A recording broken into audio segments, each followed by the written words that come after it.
não tem outra alternativa. Ainda essa semana passada, eu participei de um seminário em Brasília, no Conselho Nacional de Educação, e o assunto dominante, praticamente, um dos assuntos, era a questão de avaliação, né? A expansão do ensino superior e a necessidade de assegurar a qualidade na oferta desses cursos. Então, a avaliação veio para ficar e vai ser cada vez mais determinante na vida das instituições, né? Agora, mesmo essa semana, as séries que a Secretaria de Regulação do MEC publicou lá vários despachos do secretário suspendendo as matrículas em muitos cursos de administração, tecnológicos, no Brasil inteiro, em muitos cursos, né? Curso de Direito também. Então, isso é um motivo, assim, de muita preocupação, porque sem o cumprimento dessas metas, como a professora Cici mencionou, a instituição fica inviabilizada, até porque o MEC impede, né, suspende as matrículas, suspende vestibular, e aí realmente inviabiliza a instituição. E o outro ponto que é importante, a avaliação, é a questão do FIES. O FIES também veio para ficar, né? O FIES está provocando uma revolução no Brasil.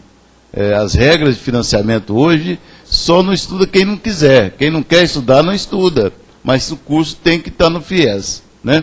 Porque se não tiver, é toda aquela situação. Tanto que nós estamos incentivando todos aqueles alunos que estiverem com problemas de pagamento, de inadimplência, para que esses alunos passem para o FIES, né? Porque aí resolverão o problema de pagamento durante o curso, terão mais 1 ano e meio de carência e depois vão pagar num prazo de financiamento bastante longo, com uma taxa de juros de 3,4% ao ano.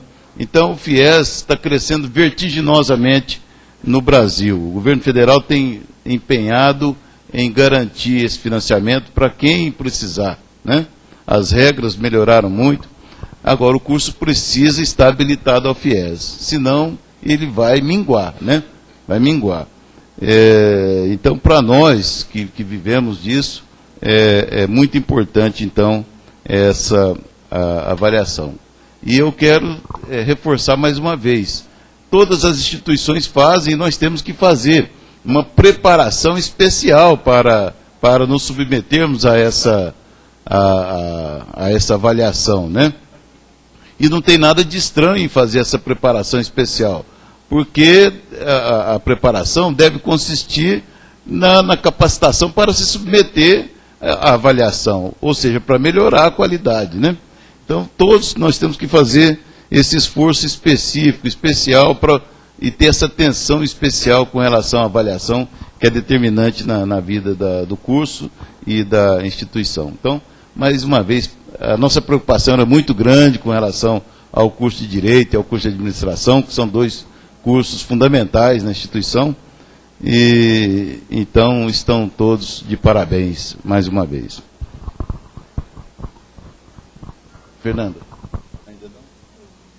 Bem, nós vamos passar, então, eu queria tratar de um assunto ainda no expediente, que é um assunto que nós temos feito várias reuniões e temos colocado a comunidade acadêmica a par da questão da evolução patrimonial da FEB.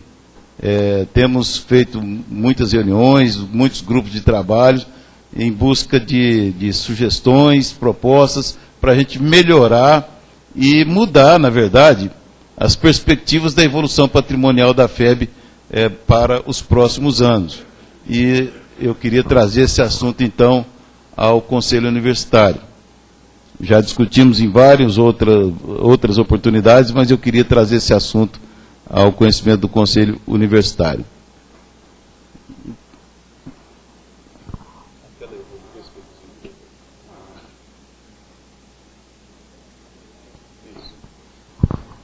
Bem, para aqueles que já participaram dessas reuniões, eu peço licença para novamente colocar o assunto, né? Mas eu tinha que trazer ao Conselho Universitário de uma maneira formal, para que todos possam compreender a nossa realidade. Na verdade, o que nós estamos fazendo é dando um choque de realidade para a nossa FEB, né? A FEB, até onde eu me lembro, e eu já tenho uns 16 anos de FEB, a FEB nunca enfrentou a realidade dela nua e crua. Como em muitas outras instituições mais ligadas ao setor público, os problemas, ao invés de serem enfrentados, são deixados para as próximas administrações, vão sendo empurrados com a barriga, e a instituição corre com isso um sério risco, né? E agora, principalmente sendo de natureza jurídica privada, se ela não tomar as providências, ela pode ser extinta, né? Sem dúvida alguma. Então, trata-se disso. Nós vamos fazer uma análise da realidade da FEB hoje e quais as perspectivas para os próximos anos, se não forem tomadas medidas adequadas para, vamos dizer assim, mudar essas perspectivas. Tá certo? Pode passar, Luciano. Então, eu gostaria de recuperar algumas ideias básicas, né? A título de antecedentes da FEB. Em 1964 foi criada a FEB mediante autorização da Lei 1032 de 64. Essa lei, ela autorizou a doação das glebas aqui para a criação da FEB, enfim, autorizou a elaboração dos estatutos, registros, etc., né? Bem, em 74, a FEB obteve pela primeira vez, primeira e única vez, na verdade, o certificado de entidade beneficente de assistência social, o famoso SEBAS, que naquela época era concedido por tempo indeterminado. Então, uma vez obtido o SEBAS, naquela época era por tempo indeterminado, né? Mas a legislação foi sendo alterada e em 1991, esse SEBAS, que tinha duração por tempo indeterminado, passou a ter a duração de 3 anos. E, vencido então esses 3 anos, ele deveria ser renovado, né, a cada 3 anos. Por que o SEBAS é importante?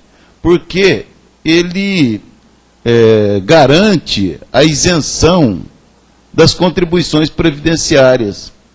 Então, por exemplo, só relativamente à parte patronal, a contribuição patronal, ela representa 26,5% da folha de salários. Para que todos tenham uma ideia, hoje, isso representa em torno de R$500 mil por mês, né? 26,5% da folha de salário da FEB representa em torno de R$500 mil por mês. E, obtendo o SEBAS, a instituição está isenta desse pagamento. Agora, se ela não obtiver, se ela não tiver o SEBAS, ela tem que pagar essas contribuições previdenciárias. E não é uma questão política, não, é uma questão de direito tributário, né? Direito tributário, pela própria definição de tributo, tributo é uma prestação compulsória, obrigatória. Não há como deixar de pagar, sob pena de penhora, execução, etc., né? Então não é questão política, não. Bem, mas como eu já estava dizendo, a FEB obteve em 74 e depois não conseguiu nunca mais renovar esse certificado. A legislação foi alterada a partir de 91 e a FEB nunca mais conseguiu renovar, apesar de tentar. E um dos requisitos básicos para obter esse SEBAS é justamente a gratuidade, que é 20% sobre a receita bruta, certo? Então, para que a instituição possa obter o SEBAS, um dos requisitos básicos é esse: conceder bolsas de estudos no valor equivalente a 20% da sua receita bruta. Ou seja, de cada 10 alunos que ela tiver, 2 tem que ser tem que estudar mediante bolsa de estudo. É um requisito difícil de cumprir, mas é o que determina a lei, né? O fato é que a FEB nunca conseguiu renovar, porque nunca cumpria esse requisito, né? Nunca chegava aos 20%. Sempre ficava próximo, mas não chegava. Pode passar, Luiz. Bem, mas enquanto ela era considerada entidade privada, ela, mesmo sem conseguir obter esses SEBAS, ela tinha a possibilidade de obter, porque o SEBAS só é concedido para entidades privadas, sem fins lucrativos, né? No caso de fundações, associações, etc. Não é concedido para empresas com fins lucrativos e também não é concedido para entidades públicas, né?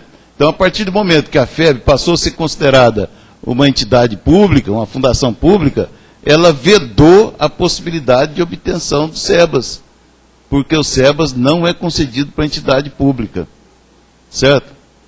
Bom, nesse período de 2005 a 2011, como todos nós sabemos, a própria FEB fez questão de se declarar pública, se defender nas ações trabalhistas, dizendo que era entidade pública. Então, ela mesma vedou a possibilidade de obter o SEBAS nesse período aí, né? Em várias ações judiciais, né? Aliás, como eu até coloquei ali, o início desse período aí foi marcado por ações judiciais que a Prefeitura Municipal de Barretos propôs contra a União Federal, reivindicando o imposto de renda retido na fonte pela FEB ao pagar os salários de seus servidores, né, professores e funcionários. Então, para a Prefeitura obter esse imposto de renda retido na fonte, ela então acionou a União Federal dizendo que a FEB era pública. Se a FEB era pública, esse imposto de renda pertencia à Prefeitura, pertencia ao município, né? Agora, se a FEB for considerada privada, esse imposto de renda pertence à União Federal, como ela vinha recolhendo ao longo de todo o tempo, desde a sua criação. Mas aí, no início de 2005, 2006, a Prefeitura acionou a União Federal reivindicando esse imposto de renda e justificando que a FEB era uma entidade pública, né? Então, esse foi o problema que gerou toda essa confusão de FEB pública aqui, né? Inclusive, em 2009, a Receita Federal, isso nós temos documentos, né? Levantei tudo isso aí há muito tempo. Em 2009, a própria Receita Federal intimou a FEB para que ela esclarecesse se era uma entidade pública ou se era uma entidade privada, porque lá no CNPJ da Receita estava cadastrada lá como associação privada, né? E aí a FEB foi lá e retificou, não, nós somos fundação pública. A própria FEB foi lá e retificou o cadastro do CNPJ, dizendo que era fundação pública. Bom, diante disso, em 2009 ainda, a Receita Federal mandou a fiscalização aqui na FEB e pediu, né, fazendo a fiscalização dos anos de 2006, 2007 e 2008, ela pediu a apresentação do certificado de filantropia, o SEBAS, mas a FEB não tinha, só tinha aquele lá antigo de 74 que já não tinha mais validade.